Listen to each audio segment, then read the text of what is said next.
uma nova fase. Diga, uma nova fase. Êxodo 16, 4 diz: então Yahvé disse a Moisés: eis que farei descer pão do céu, sairá o povo e colherá a porção de cada dia, a fim de que eu ponha à prova para ver se anda ou não na minha lei. Porém, no sexto dia trarão para serem preparados 2 tantos que recolheram nos outros dias. Então Moisés e Arão admoestaram toda a comunidade israelita ali reunida. À tarde sabereis que foi o Senhor quem vos fez sair da terra do Egito. Do que Deus está falando aqui? Deus está falando do maná. Deus estava falando para eles, obrigado querido. Deus estava falando assim: olha, vocês vão comer do maná. Eu vou dar pão para vocês no deserto. Amém? Presta atenção no que eu vou falar agora, para você entender o que nós vamos falar depois. Então, eles estavam no deserto. Só que Deus levou eles para o deserto e cuidou deles no deserto. Cuidou deles no deserto. A Bíblia diz que Jesus foi levado pelo Espírito Santo para o deserto, para ser tentado pelo diabo. Só que durante todo o tempo, Deus estava com ele, o Espírito Santo estava com Jesus naquele deserto. Depois que ele passou pela provação, anjos vieram e serviram Jesus, né? Cuidaram dele. Então, esse povo, Deus leva eles para o deserto, mas o deserto não era o lugar deles, era para ser uma passagem pelo deserto, amém? Quando a gente fala de deserto, a gente lembra de prova, de luta, de aflição, né? E nós passamos, no mundo tereis aflições, nós vamos passar por situações, mas não é o nosso lugar, amém? Nós não vamos permanecer nesse lugar. Eles só ficaram 40 anos no deserto porque eles deram trabalho para Deus. Eles não creram, eles murmuravam, eles reclamavam. Então, se você é uma pessoa que vive reclamando, reconsidere isso, porque isso pode fazer você ficar mais tempo no deserto do que você deveria. Mas qual é o ponto? 40 anos de deserto. Mas durante 40 anos Deus deu pão para eles. Todo dia tinha um maná para eles. O pão nosso de cada dia, dai-nos hoje. Todo dia tinha alimento. Deus dava esse pão para eles, lá no deserto.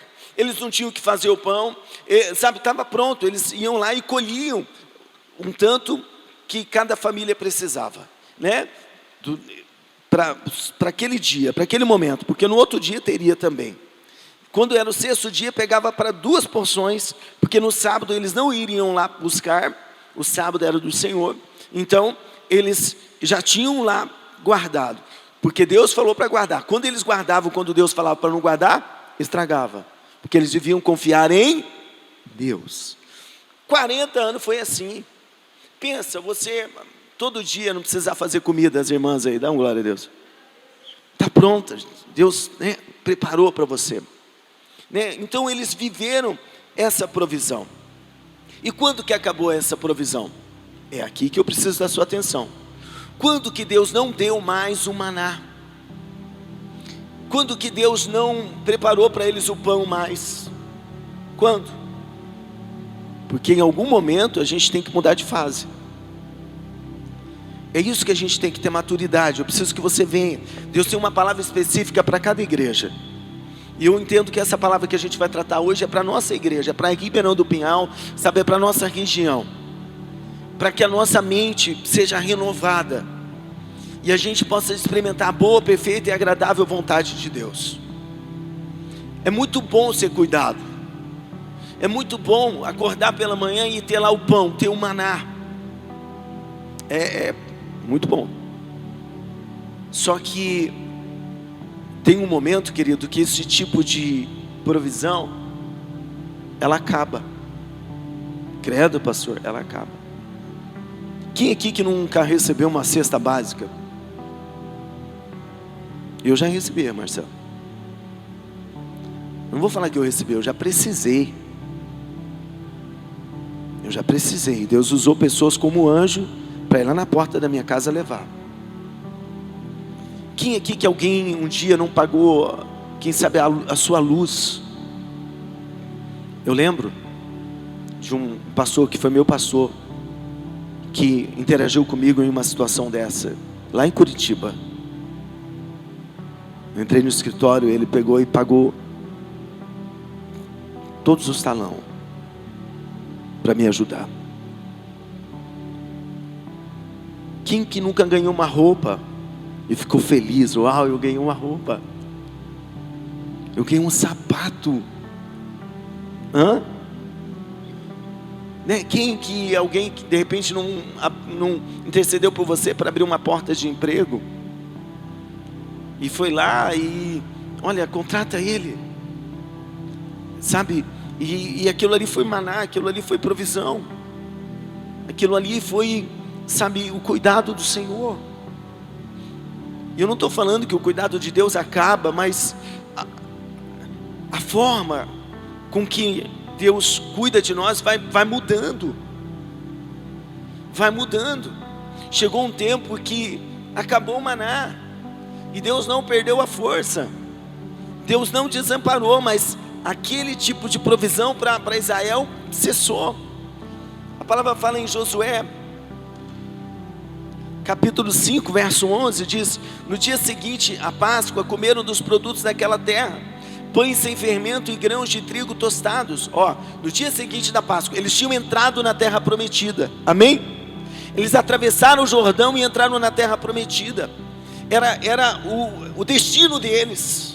Então eles entram na terra prometida, celebram a Páscoa, comeram dos produtos daquela terra, pães sem fermento e grãos de trigo tostados, né? Do fruto daquela terra eles comeram, quando entraram na terra prometida. E o que a Bíblia diz?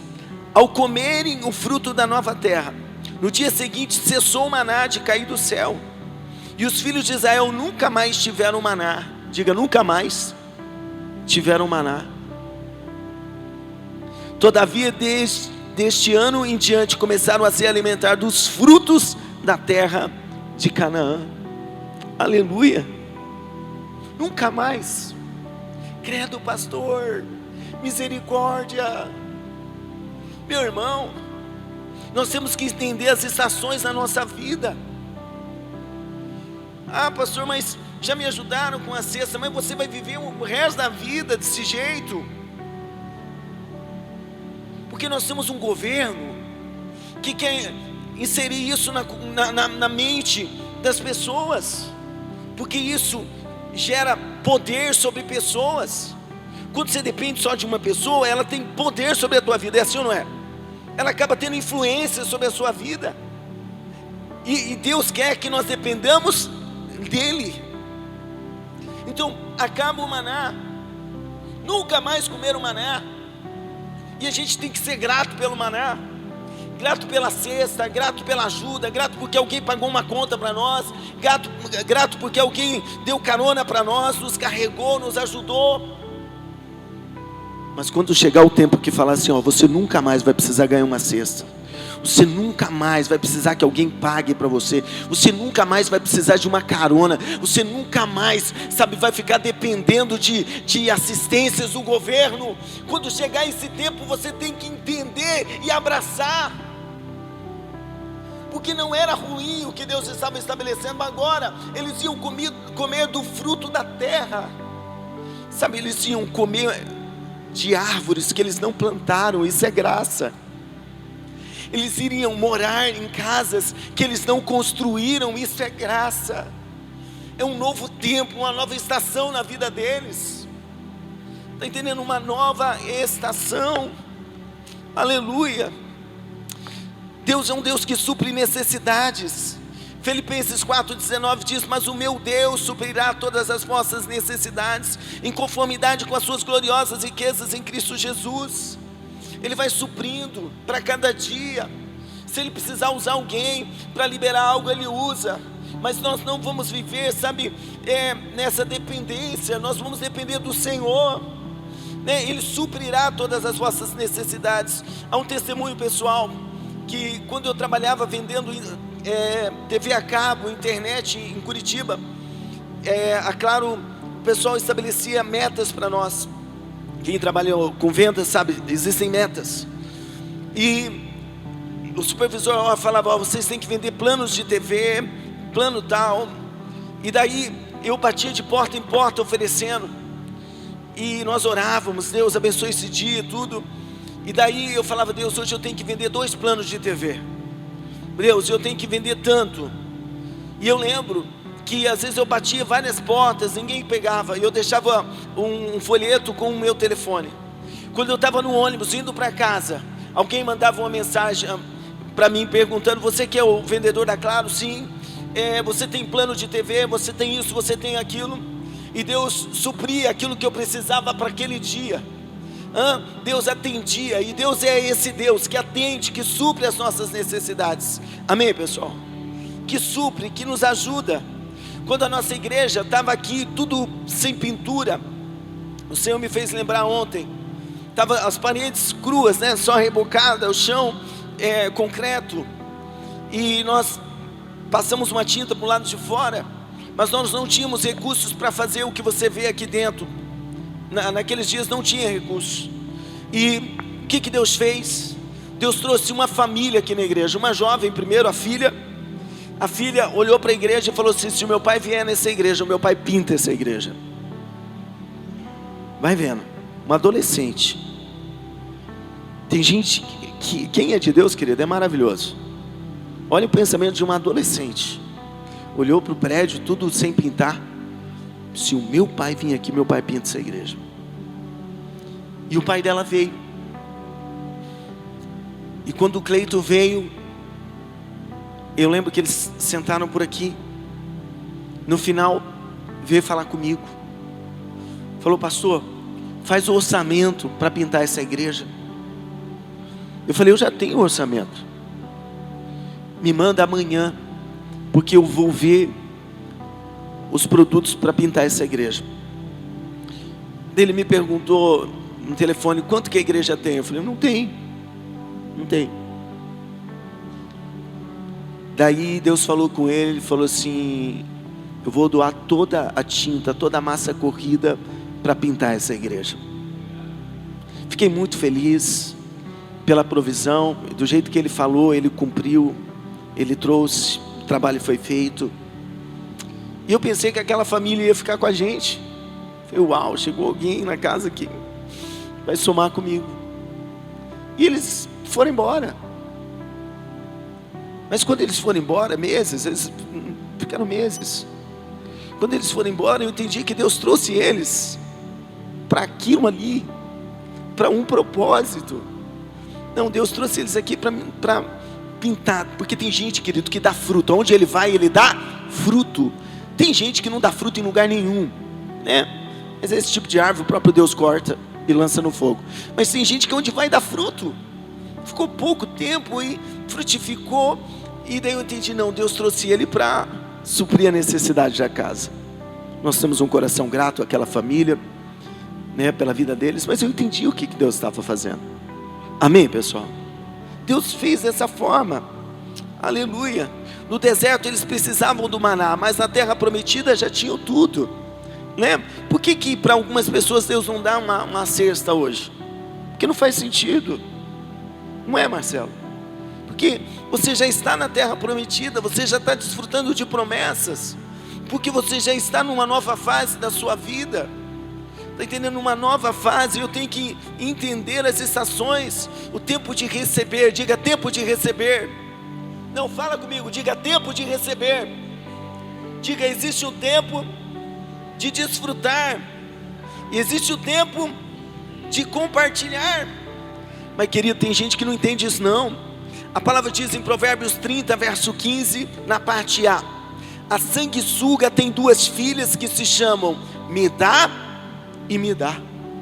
Tem gente que quer ficar só naquela fase de receber, sabe? Ele só quer ficar na dependência, uma dependência ruim, que não é uma dependência de Deus, sempre uma dependência do governo, é sempre uma dependência da prefeitura, é sempre uma dependência de alguém.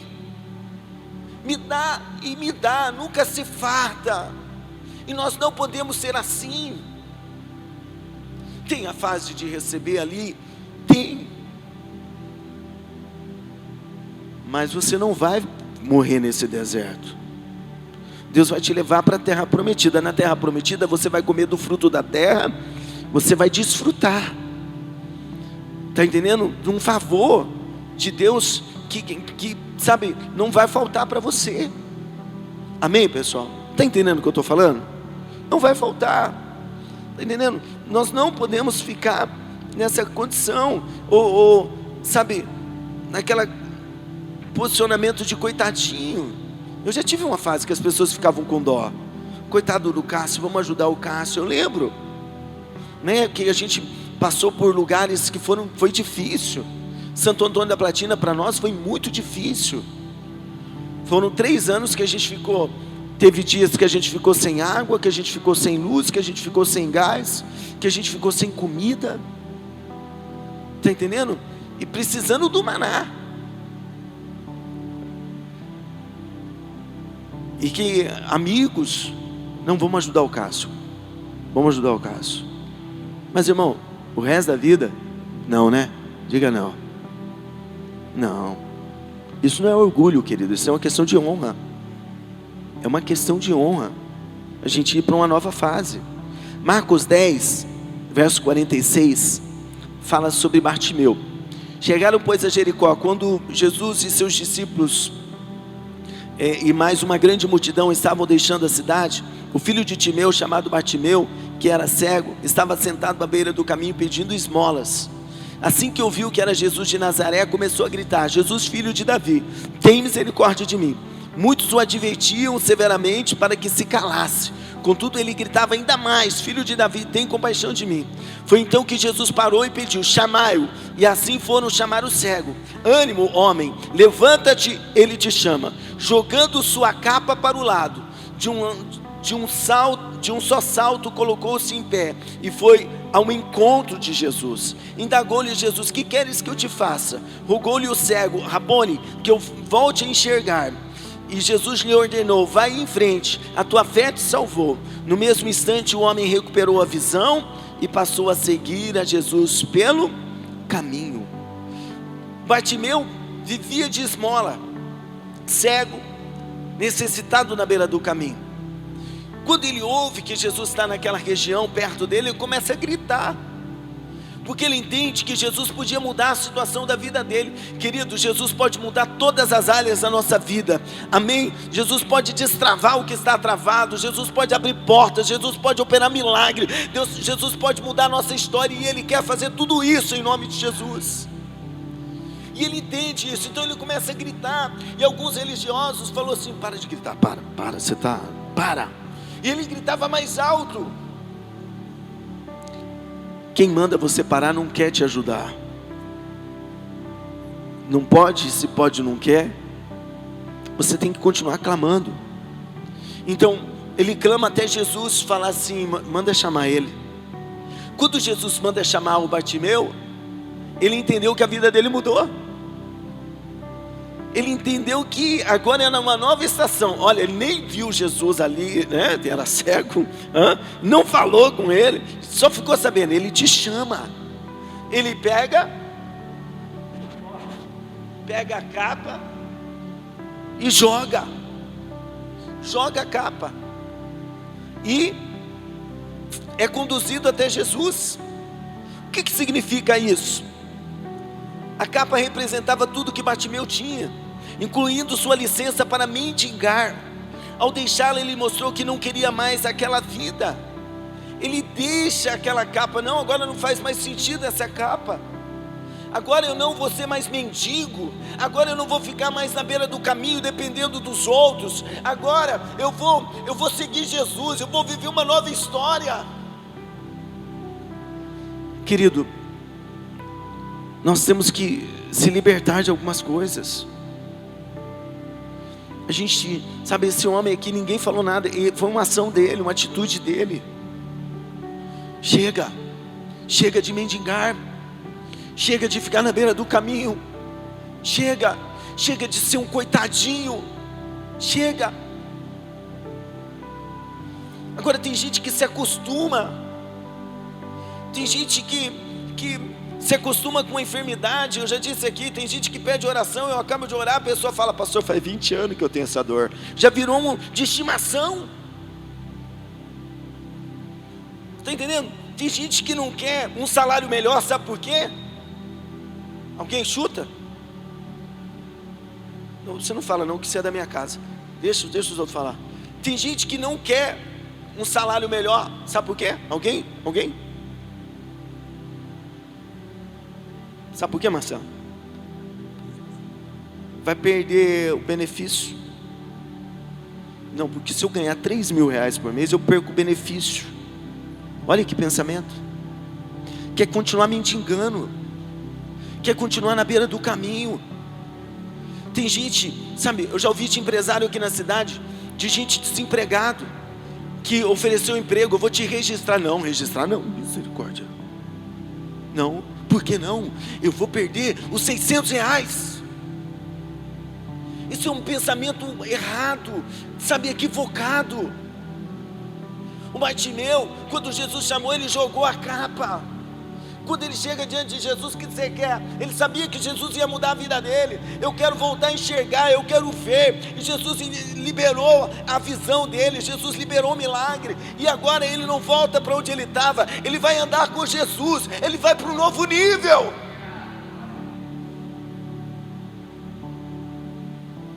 Aleluia. Quando nós fomos pastorear no 10, chegamos lá, um salão bem pequeno, e tinha um fazendeiro que pagava o aluguel da igreja. E parece legal isso, parece legal que alguém fique pagando as suas contas, mas não é bom. Entendo o que o seu pastor está falando. Não é bom. Ser ajudado é uma coisa, você permanecer na situação é outra.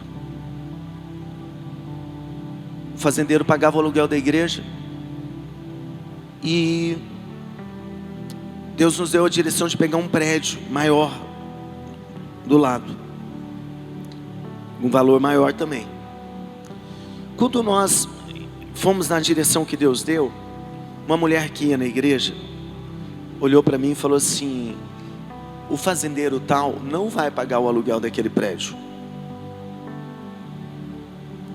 Eu olhei para ela com muito respeito, eu falei assim: irmã, eu sou grato por aquilo que ele fez. Teve um tempo que foi necessário ele estar ajudando, mas de agora em diante a igreja vai caminhar pela fé. Pela fé. Realmente ele não pagou mais o aluguel, mas Deus supriu, Deus cuidou da sua igreja, e nós fomos para um outro nível. Amém, pessoal? Para um outro nível. Está entendendo? Depois que a gente foi para aquele salão, a gente travou guerras maiores. Verdade. Eu tive que passar a madrugada às vezes orando na igreja para Deus prover. Foi. Só que daquele salão nós compramos um terreno da igreja, nós construímos uma igreja, e está lá a igreja construída. Você está entendendo? E se a gente tivesse estacionado naquela realidade de um fazendeiro pagando um salão pequeno, aquela igreja tinha até fechado, porque ficou um período sem pastor. Está entendendo? E não ia ter como dar continuidade.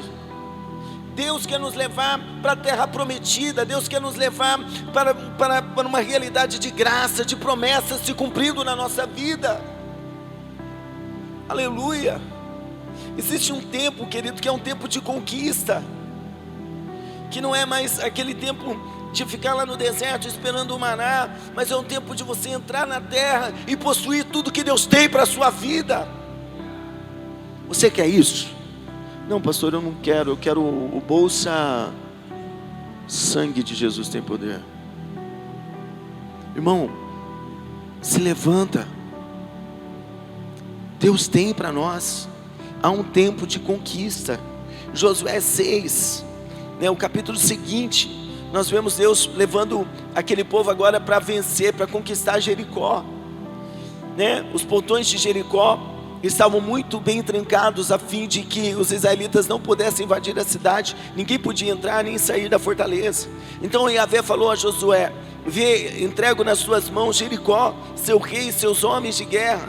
vós todos os combatentes, dai uma volta ao redor da cidade, cercando uma vez, e assim o fareis durante 6 dias. 7 sacerdotes levarão cada um seu chofar, sua trombeta feita de chifre de carneiro, à frente da arca. No 7º dia marcharão todos 7 vezes ao redor da cidade, e os sacerdotes tocarão as trombetas. Então, quando as trombetas soarem um longo toque, todo o povo bradará um forte grito de guerra, e as muralhas da cidade ruirão, e o povo atacará, cada um do lugar onde estiver posicionado.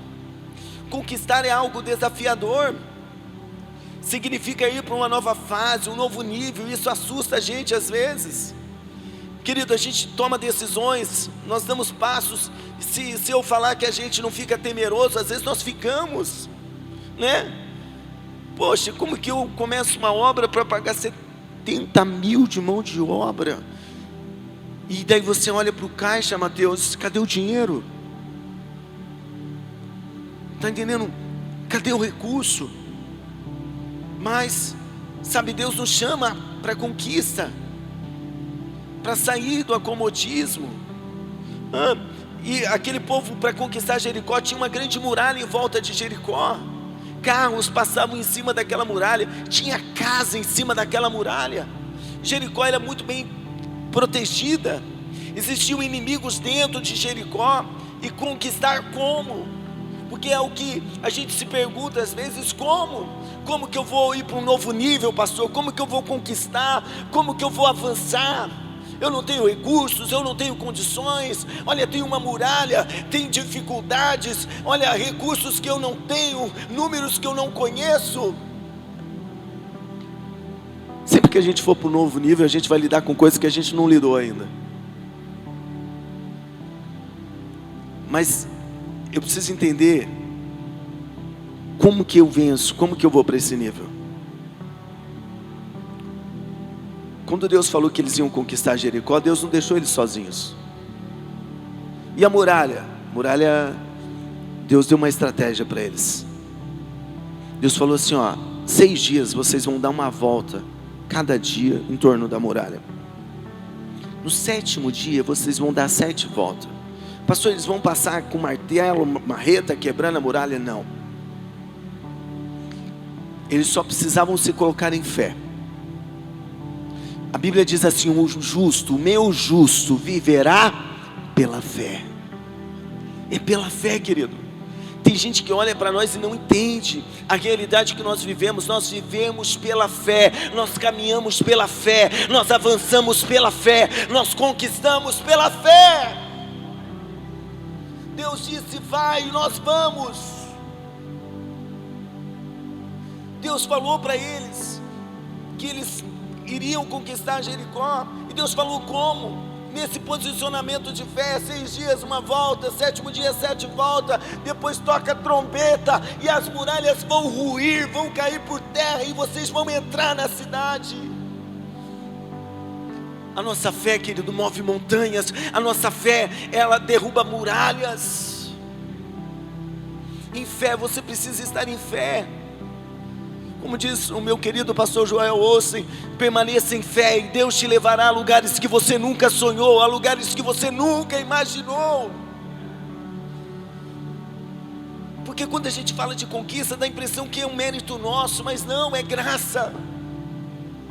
Eu me coloco em fé e Deus derruba as muralhas. Eu me coloco em fé e Deus derrota os meus inimigos. Eu me coloco em fé e Deus abre portas. Está entendendo? É o que você precisa estar em fé. Não fique se vendo como um coitadinho, sabe? Não fica, sabe, se vendo sempre como um dependente. Quando eu casei, eu morei no fundo da casa do meu sogro. Eu lembro que meu pai estava construindo uma dependência no fundo da casa dele. Nós compramos materiais. E o meu pai falou assim: vocês não vão morar aqui. Eu amo meu pai. Ele falou assim: vocês não vão morar aqui. Alessandra grávida.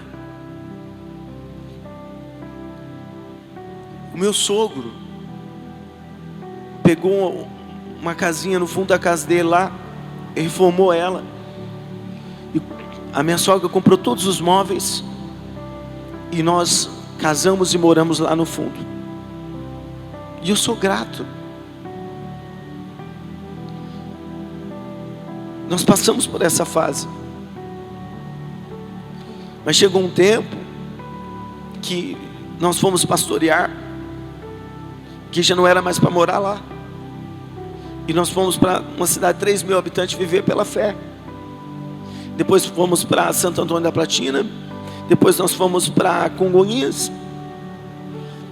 Lá em Congonhas, quando eu decidi dar uma pausa no ministério, eu pensei assim, vou voltar para lá. A Alessandra, não, vamos alugar uma casa em qualquer outro lugar. Não, vou voltar para lá. Isso foi ruim. Isso foi muito ruim. Porque aquela fase do início foi necessária. Mas eu já tinha mudado de fase. E não deveria voltar naquela dependência. Está entendendo? Agora tem gente que quer ficar na mesma situação o resto da vida. Entenda. Mas meu pai abriu a porta a mim, tá bom, mas tem uma fase que você vai ter que ir para o teu lugar, que você vai ter que ter a tua vida, que você vai ter que viver pela fé, que você vai ter que depender de Deus, que você vai ter que ter a tua história com Deus. E não a gente viver o resto da vida na mesma condição. Isso é acomodismo, pessoal. Acomodismo. Então amo meu pai. Meu pai hoje eu vejo que ele fez um favor para mim. Falando não. Por favor, Marcelo. Quem sabe eu poderia estar lá no fundo da casa dele até agora. Fez um favor, falou não. O sogro abriu a porta. Quando eu for para o ministério, nós saímos. Qual que foi o erro? Voltar para trás. Está entendendo? E depois eu tive que entender isso. E me lançar em fé de novo e depender de Deus. E depender de Deus dá certo. Amém? Viver pela fé dá certo. Eu quero encerrar com uma historinha para vocês. Presta atenção nessa história que ela é muito legal. Presta atenção nessa história. A vaquinha no precipício.